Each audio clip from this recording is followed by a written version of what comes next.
to remember to smile.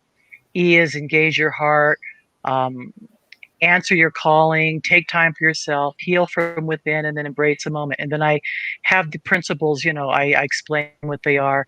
And then I teach the breathing technique and all that. So I'm working on that. So that'd be my latest project. It's so true. Just remember to smile. Not a lot of people know this, but I am also an MFT, marriage family therapist student. Yes, you are. My classmate. Yes, same classmate. Yes, we graduate together. So if you're feeling down, okay, do this. Stand up, put your hands up like this, put your head back up, and put the biggest smile on your face and hold it there and be depressed. But you got to hold it. Yeah. I don't think it's possible. You can. Because everything is connected. How many muscles does it take to frown? How many muscles does it take to smile? It takes more to frown. Yes, it takes a lot of effort. You have to focus. So you're either going to look happy or like you have gas. Either way, it's funny. I mean, you've had a kid, right? What do they do? Oh yes, no, absolutely, yes. Right. No. There's actually a thing called laughter yoga too. Laughter yoga. I gotta check that out. Laughter. I mean, you were in class with me. When was I ever serious? Right. You weren't. See, okay. I have a witness, folks. I have a witness. Yes, and I'm still not. But why do people take themselves seriously? Just curiosity. Why? I think some of the things people take themselves. I mean, but I see a difference between taking yourself seriously and taking yourself too seriously. Okay. You have to take yourself seriously in some ways so that you can do the things you need to do, like your work, your, whatever you're doing, your family, whatever. You got to take yourself seriously so that you can think through things. When you take yourself too seriously, it's like you ate a whole bunch of cheese and got bound up. Okay? People do this because they're afraid. They're afraid in many ways that people are going to say, what's so funny? Or you're just, you're just a goofball, or don't you even care, because we've somehow learned that if you are having fun at work, if you're mixing fun with profession, that you're not taking your work seriously. And so people, they stifle themselves. No, of course. And that's where the burnout comes from. And the thing is, there's a tough balance. It is. Do we want work to be fun? Absolutely. But then it doesn't become fun when somebody's work is not getting done. Right. And if somebody is the funniest guy in the world, but he's not getting his work done, then he doesn't become so funny anymore. No. But if they're getting the work done and they're funny, like, oh man, we can laugh all day.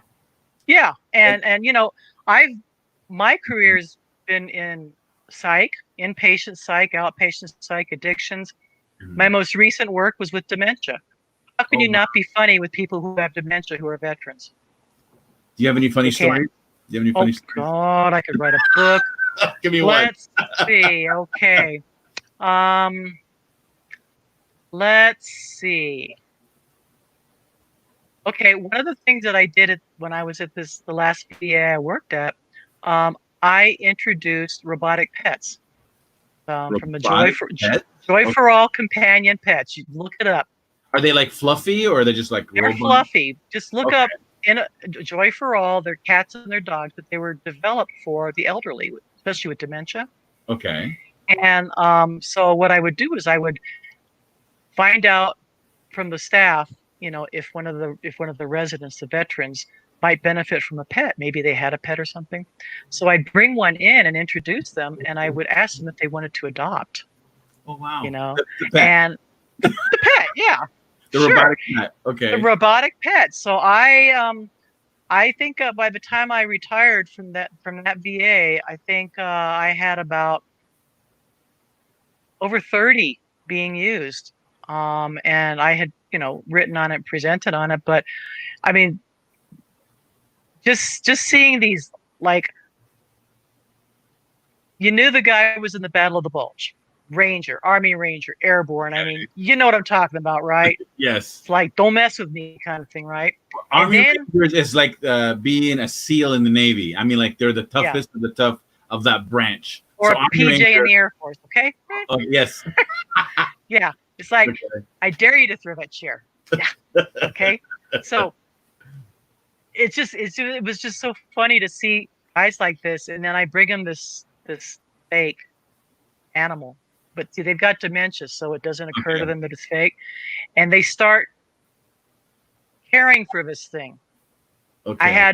I had one guy who was very decorated, Viet Nam. That's all I'll tell you about him.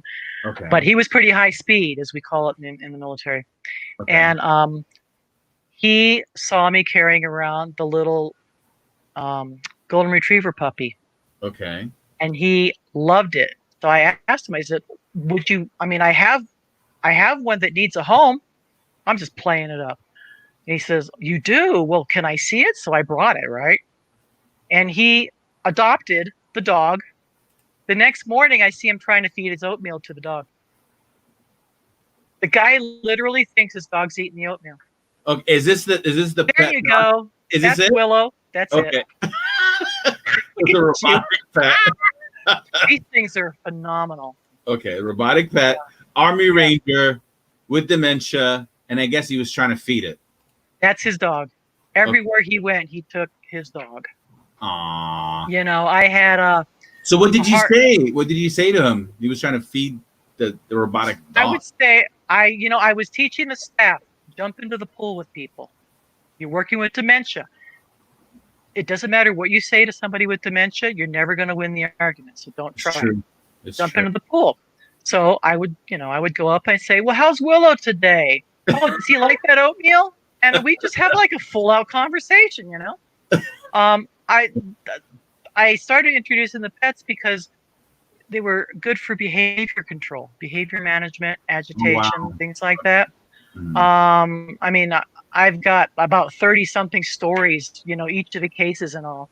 And just some great stuff. I miss my old vets, you know. I loved it.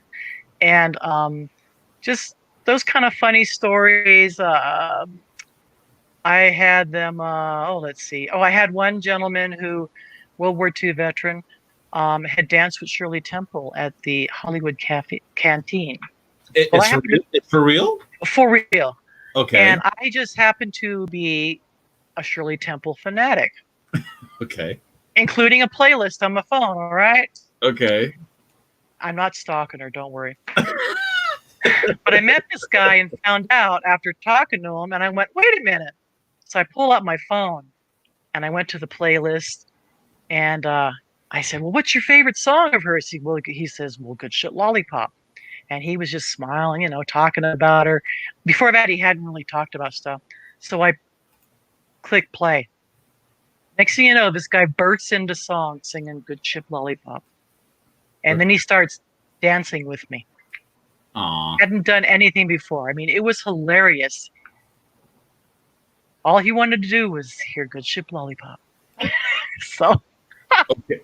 All right. I got to be honest with you. I had to see a picture. Is this Cheryl Temple, right?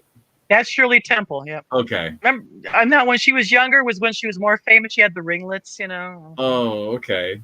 So he danced with her, and now he has dementia. So what happened? He had dementia, you know, and so that was his memory. Because with dementia, their long-term memory stays till the end. Okay. The short-term memory is what gets booted out the door early. So the best thing is don't give him a reality check. Just jump in the pool and just have fun with it. You can't win. Right.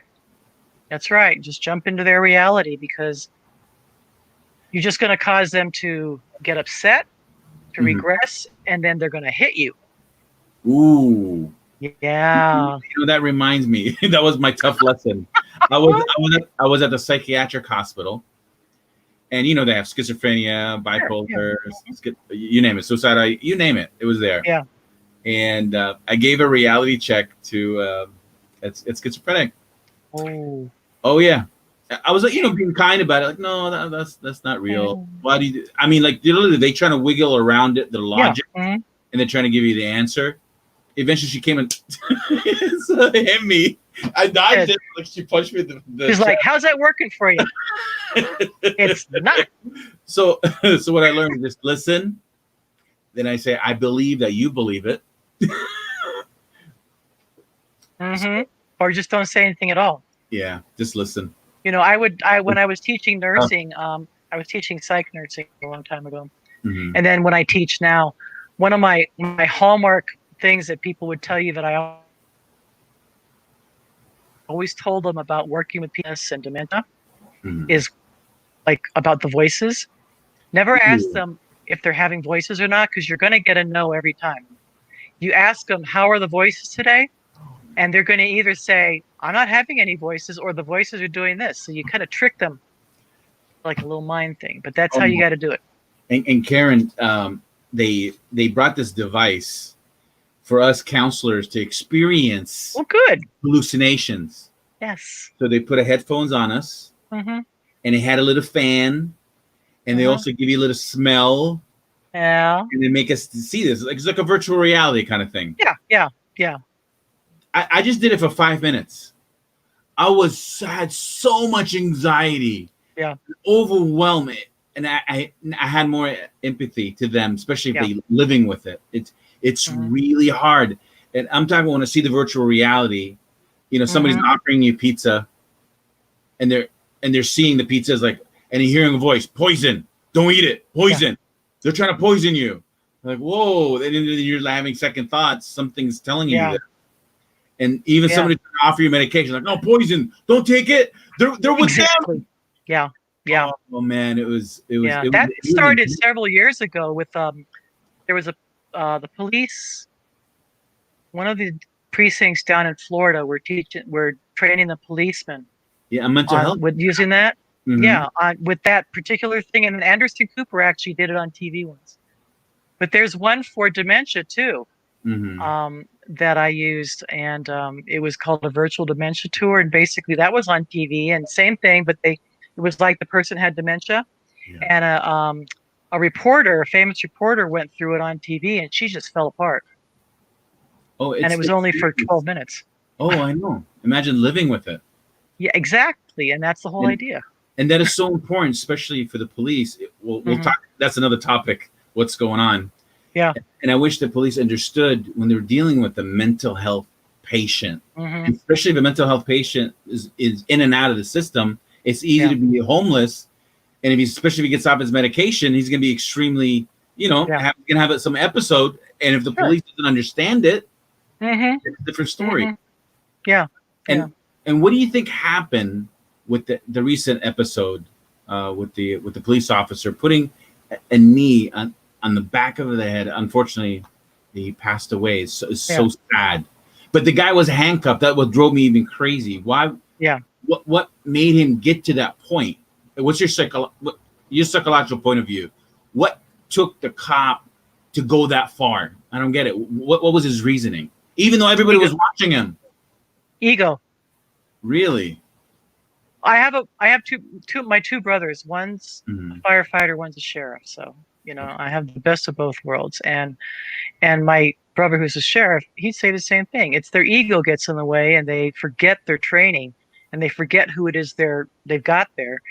And it's in the heat of the moment. But the thing is, there are people on one side who say, well, he was caught up in the moment, and he may have been experiencing this, I don't know what they were calling it, but I've never seen it in a DSM about delirium or something. And then, when you put your knee on someone like that, okay, on the carotid, and then the back of the head, the back of the neck is where your breathing center is. Okay.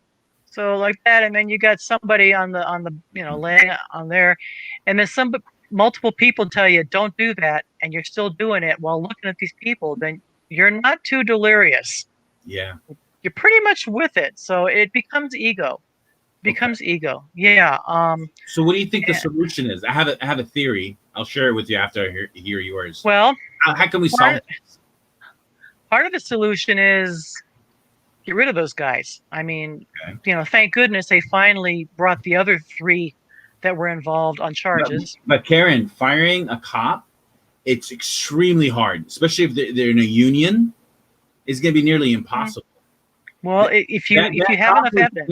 That cop had 18 complaints against him. I know. 18. Yeah. And if somebody hadn't gotten it on video, that would have made the difference. Mm-hmm. Just like down in Georgia, that was the big thing there.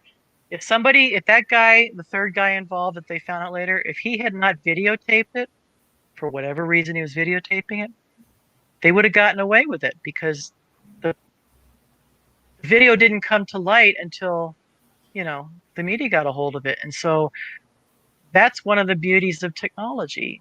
Yeah. Well, all right. Well, let me share my theory with you and see your input. Go ahead. Okay. To be a police officer, all you need is 5 months of training. Here's a gun. Go. I mean, literally, and you're responsible for somebody's life, death, right in front of you. 5 months. Yeah. You and me, for the sake of mental health. How long did it take us to even have the idea of helping somebody mentally? How long did it take us? 6 years? 8 years? It took minimal 6 years. And plus another 3 years of practice. Like, it took us almost 10 years. A physician. How long does it take them to have 8 to 10 years? Exactly. And the thing is, okay, I'm not trying to take away anything from all the good cops. There's definitely a lot of them out there. Of course, there are. But all I'm saying is, what if we made to become a police officer just a little bit harder? What if we require a bachelor's degree minimum plus 3-year training? No gun. You're next to a trainee and you need to learn.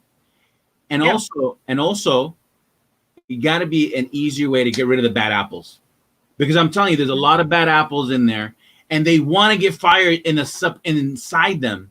They don't want to do this anymore, so they just become reckless. Because they want to get punished for all the bad stuff they did, and at subconscious level, deep inside, they want to punish themselves for it. And they can't get fired, even though they want to get fired. They can't get fired. So some other ways. I don't know. That's one group of them. It's just a theory. I don't know. Well, no, I agree. I know several people who became security guards for places, and the only requirement they had was they had to go in and pay for a license and take a test. 8 hour, I think 8 hour course. And then they gave them a weapon to go work with. No, but I think there should be. I mean, like the FBI and CIA, they got to go through some, no kidding, training. And but at the local level, I think. Well, my brother, being a sheriff, so he knows he's been through a lot of training. Plus, there are those, just like in the and I've said this about the military. There are people who get into these kind of things, these professions, military, law enforcement, and all that, where they have a big chip right here, and someone is going to give them a gun to carry around and pay them to use it, and they're like, "Ooh, yeah, I can get back at society. I can take care of these people that I'm racist against, or I can, I could be the big man on campus," kind of thing. I mean, you see it all the time. And those are the ones who make it look bad for the others. Absolutely. There's a program. I love it. They launch it and they're expanding it. I'm just waiting for it to reach everywhere. They're piloting it. There's a MSW cop, Master in Social Work. Right. The guy has a master's in psychology, and they do not carry a gun. They're in police officer uniform, or no, check that, in casual, but they work for the police department. They're the first phase of everything. Right. They go in there trying to, just talk to them. What's going on? Yeah. Usually they diffuse a situation. Exactly. All I'm saying is don't shoot the fly. Maybe just talk to it or just shoo it away. Yeah. You'll solve the problem. Shooting the fly does solve the problem, but you don't have to do that. And I think I would love to do that. Yeah, and I think eventually they're finally getting there, understanding like, you know what? We don't have to shoot every single problem. We could just talk to it. Sure. And that's happening in medicine too. Yes. Integrated care. I get it. Some cops think like, oh yeah, well, you go ahead that felon. But all I'm saying is, I would say there's a good chunk of the problem it could be solved just by talking. And the thing is, I get it. The cops, they see bad things day in and day out. That's all you see is that 1% of the worst population, and that's all you see. Guess what? Yeah. You think everybody's like that, and you know how to realize if somebody's like actually mean well or don't mean well. So sometimes it doesn't get ratings. Yeah, the good stuff doesn't get ratings. You got to have the bad stuff because we are a voyeuristic society. Yeah. We are a voyeuristic society, and so people want to see the bad stuff, and so it's kind of like watching real life drama. It's like reality, these reality shows that have come out over the years, they have really ruined us. So outside of America's Got Talent, but it's so sad. But Karen, it's deep inside us, and I'll tell you what. If you get on the freeway, and I'm sure you did it, and there's traffic. But there's no car accidents in your freeway, but there's car accident on the opposite side. The looky-loos. And everybody's slowing down to look. Yeah, I know. I see that. I do it. You know why I do it? I don't do it a lot. It's my turn. I do it because I'm a nurse. Oh. I have ended up stopping many times because I didn't see anybody around medical, and I stopped just to make sure as a first responder, everybody okay? You need a nurse? I'm a nurse, That includes some psychiatric emergencies I've stopped at. So I can at least say legitimately when I looky-loo, it's because I'm checking for an ambulance or something. You actually pulled over and you went down and helped? Yeah, many times. Oh, that's awesome. Tell me about a recent incident that happened. Recent? It's been a while. Or one of the memorable, maybe. One of the memorable ones. One of my psych ones. So when I was stationed in Hawaii in the Army as a psych nurse, one of my hobbies was sailing. I was with a group on a sailboat, and so I was down at the pier down in Waikiki one night, getting ready to get on the boat, and there were these two guys that were looked like they were arguing or something off to the side, and they were two young guys, and I heard enough to tell my psych nurse brain, okay, this is not good. Let me go check on them, okay? Because I'll just run into it. And so I went over. I says, everything all right? Well, the little guy, there was his big friend and him. I saw the knife in the other guy's hand. He was trying to hurt himself. And so I go over there, and the big guy, he's like, he's trying to tell me to leave. Well, what do you know? You're just a girl, and blah, blah, blah, blah, blah. I said, oh, really? Okay.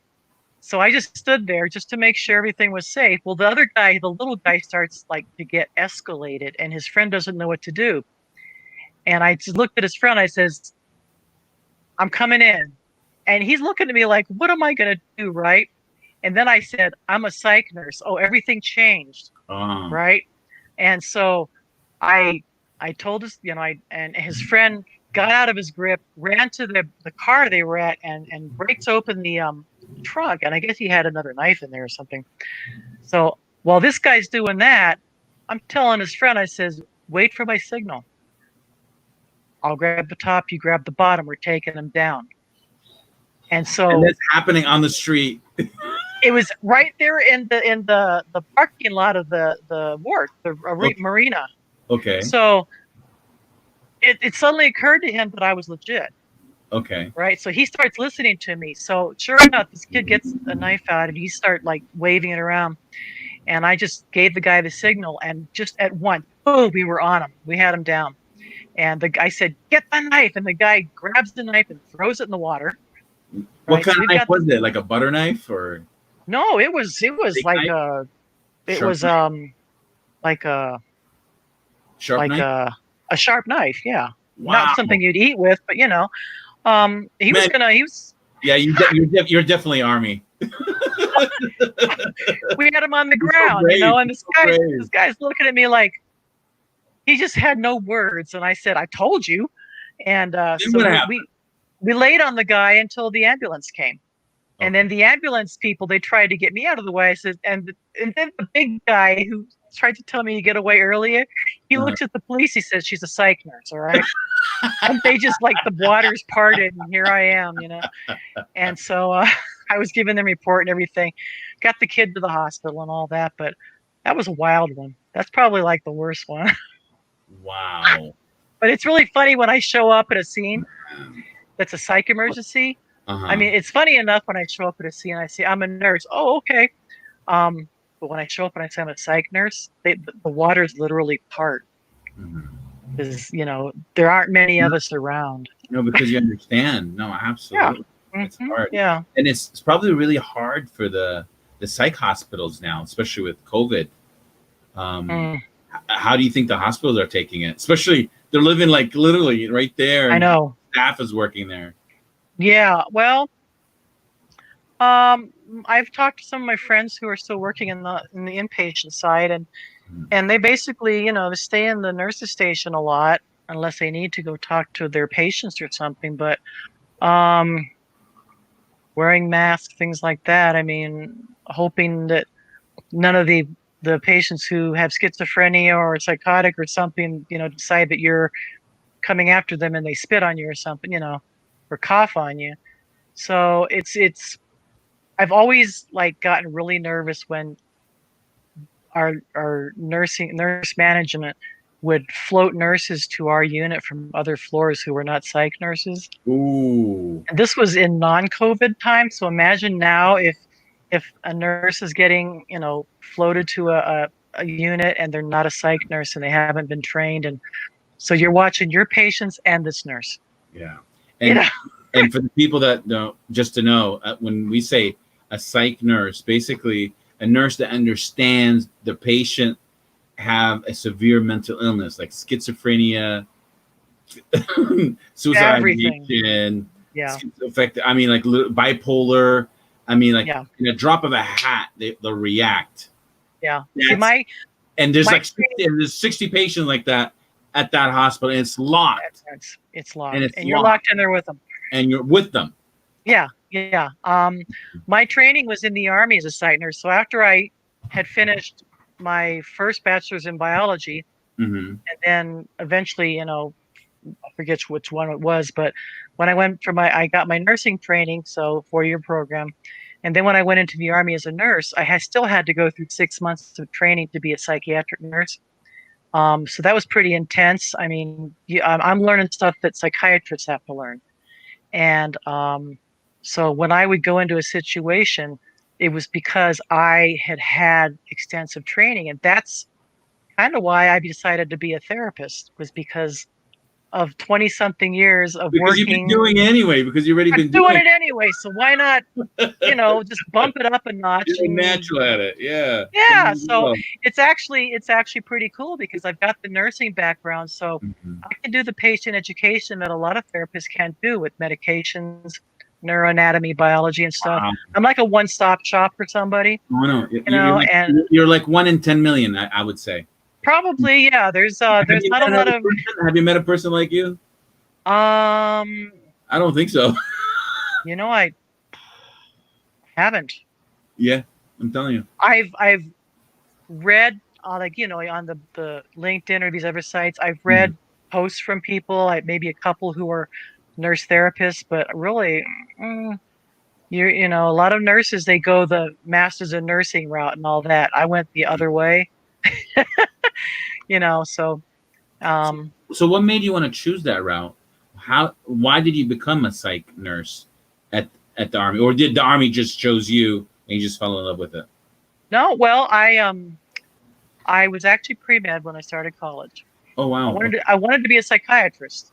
Okay. So the difference between a psychiatrist and a psychologist is a psychiatrist is the MD that gives meds. They write the medication.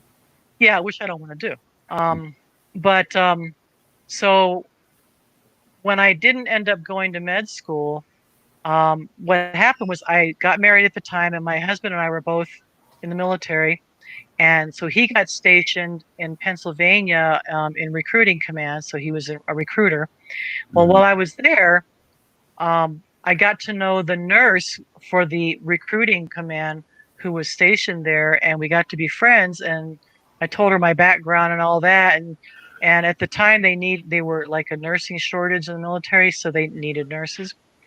So I said, yeah, I can do that. So she basically told me, well, I've got all these other degrees in science, so if I just went back to school and did the 2-year clinicals of nursing and a 4-year program, that she put me on active duty. Okay. So that started my career. And then while I was in, and it just kind of like segued from psychiatrist in medicine to psych in nursing, because I'd always been somebody who liked that kind of thing. I didn't want to be an OR nurse because I needed to be with people and talk. I needed them to be awake. Yeah. I didn't want to be. I mean, I have medical background, like we call it med surg, medical surgical. I can do like the nursing stuff people are more familiar with because we all get trained in that. But my psych experience in nursing just basically went with everything that I had planned to do anyway, and I actually felt better going into nursing with it because to me, talking to my friends who went to medical school, I was actually getting more training, more learning, more experience and stuff. So that's how I got into psych nursing. If you would do it all over again, would you still do it the same route? Oh yeah, Okay. definitely, yeah. We have. Well, I won't say the joke because there might be some doctors listening. I don't know. No, go ahead. You're fine. Well, you're a doctor yourself, so go ahead. I know. Well, we have a joke in nursing. We say nurses are like doctors but smarter. Because you guys do all the work. That's why the nurses. Well, and it's not to put down doctors. I mean, I have very good friends that are, but what I have discovered, and I tell people this, when you're a doctor, you learn things that doctors know. When you're a dietitian, you learn dietary. When you're social work, you learn social work. Okay, but when you're a nurse, you got to know all of that because you're there 24/7, and these people come in and go after they're done with their work. But I got to know dietary. I got to know OT, PT, MD, pharmacy. I mean, I got to know it all. And so if your brain doesn't explode after that, then you're meant to be a nurse. And so then to segue into therapy, like I said earlier, it's all right. Well, why okay. not? What would you tell the young, like they're thinking about going into nursing, and they're on the fence? Okay. There's a shortage for nursing. Big time. I know. Really know why you're going in. Okay. I tell people there are 2 types of nurses and there are 2 types of therapists. But since we're talking about nursing, there are 2 types of nurses. Those who want to be nurses and those who have bills to pay. Okay. True. But that could go with any job. Any job. But since you're asking about nursing, yeah.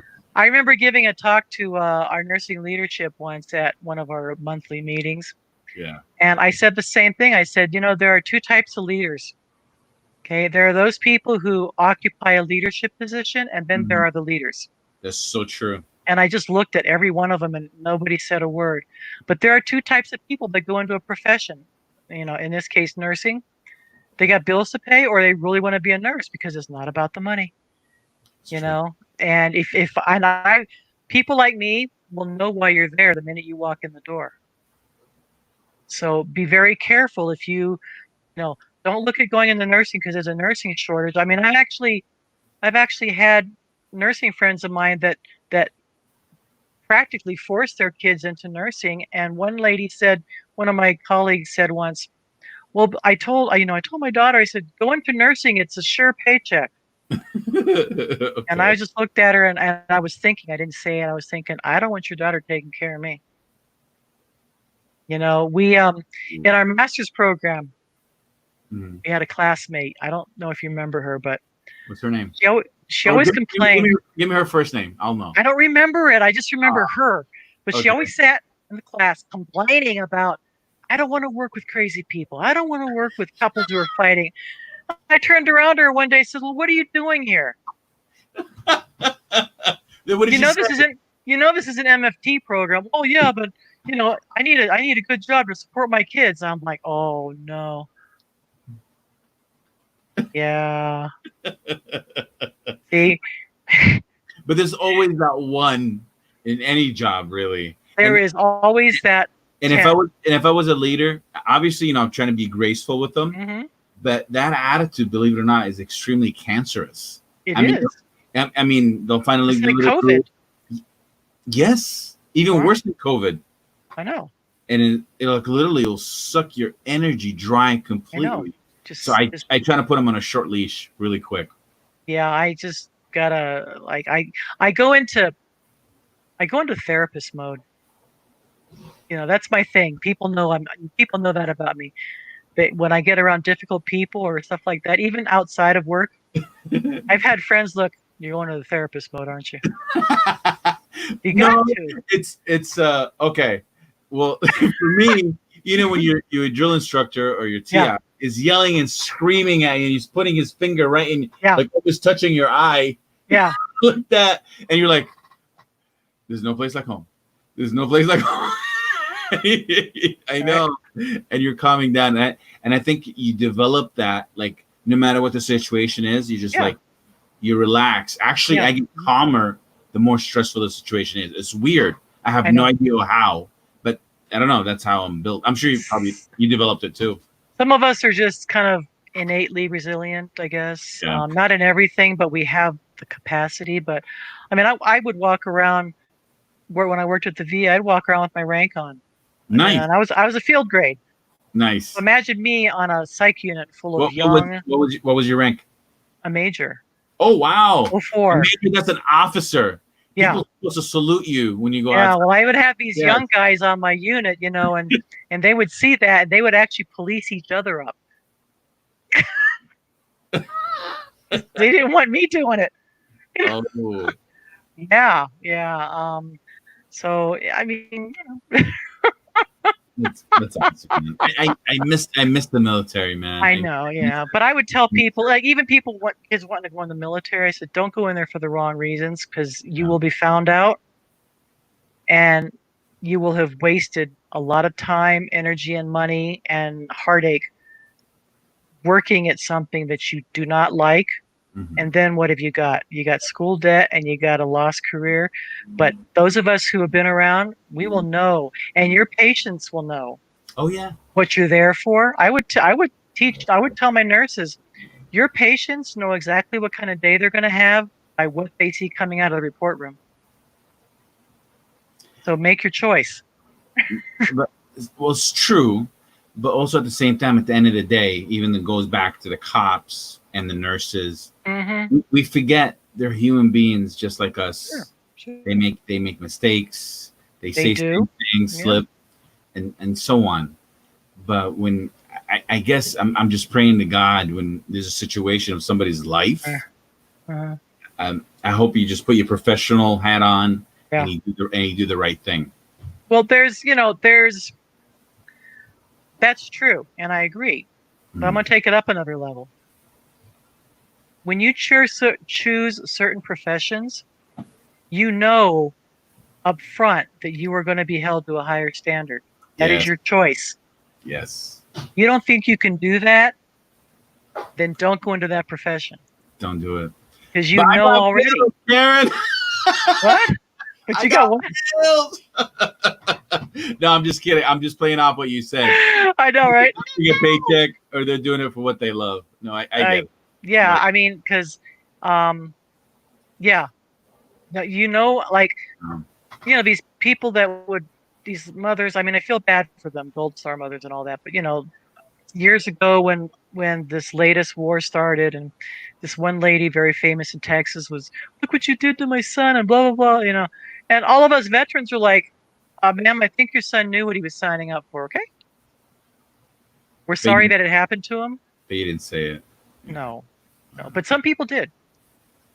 Some people did out of the media, but there are certain professions, especially like law enforcement, firefighting, medicine, anything with medical, anything that is like a service thing, where you got people's lives literally in your hands. You already know up front that you're going to be held to a higher standard. So yes, you will make mistakes. You are human, but you are a human who chose to do something that is going to expect you to be a little extra human, Okay. you know, and know what not to do. That's true. Because that's why we have the ethics and everything, you know. Nice. And so yeah. And Karen, before we go, yeah, what's one tip or one thing that you want to tell the world to make just one thing? If they just do that, this world will be a whole lot better. It will be a whole lot less messier. What would that one thing would be before we go? One thing that would make this world messier. One thing. Yes. And if everybody does it, it'll make it a whole lot better place. Eat ice cream.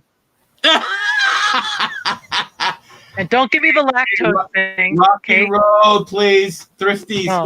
What was your favorite? What's your favorite? Mint chocolate chip. Oh. Mine is chocolate malted crunch from Thrifty. Mint chocolate chip. And I don't want to hear the thing about I can't eat ice cream. You know what? That's why they make lactate, okay?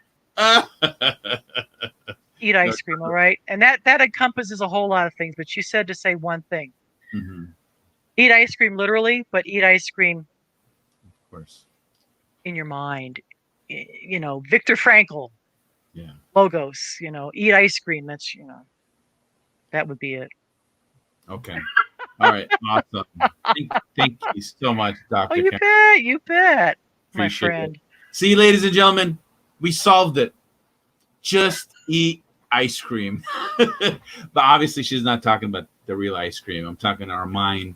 If we look at somebody and we see they're trying to eat their ice cream too, and everybody's trying to eat their ice cream, and if everybody get their own ice cream, I think it'd be a whole lot better place. I get it. Yeah, and take your lactate so you don't like have. Yeah, I know. I gotta get the non-dairy one for me. I know. There's one. What's the name of it? It's plant-based and it's. Oh, I hate that stuff. Really? It's delicious. I love it. It doesn't hurt my stomach. I love it. Oh wait, okay. I know which one you're talking about. I was thinking of one that frozen yogurt. What's the name of the place? Is it Yogurtland? I think they have. Oh, Yogurtland. Yogurt. They have plant-based chocolate. They used to have it. The one down the street from me. Mm-hmm. The minute I found out about it, I tried it that day. I went the next day. Oh, sorry, it was temporary for this location. Like what? Then I had to go to the other one. I literally had to drive like 20 miles. Oh my gosh! It's. I would have had to go to jail that day. But I did give her that look that I would have went to jail. A jailhouse stare. Yes. It's plant-based chocolate. What is it? What? Oh, we just had it for a look. What are you talking about? I was here yesterday. He's like, I know, that was the last day. Oh, I was throwing daggers in my eyes. Like, but it's pretty good. People love it. How come you didn't keep it? I don't know. Whatever. So I had to drive 20 miles now to go get it. But it was worth it, wasn't it? Yes. Absolutely. In traffic. Took me like 40 minutes. I love it. I don't care. I know. Mm-hmm. Exactly. All right. Thank you so much, Karen. Thank you. Well, we had so much fun. All right. You have a blessed day. Don't work too hard. And I know you're in New Mexico now. So if you're ever in California, please let me know. Give me a call. I will. No, it's so good to see you, my friend. It's been a long time. All right. Bye, everybody. Take care. God bless. All right. Take care. Bye-bye. Bye.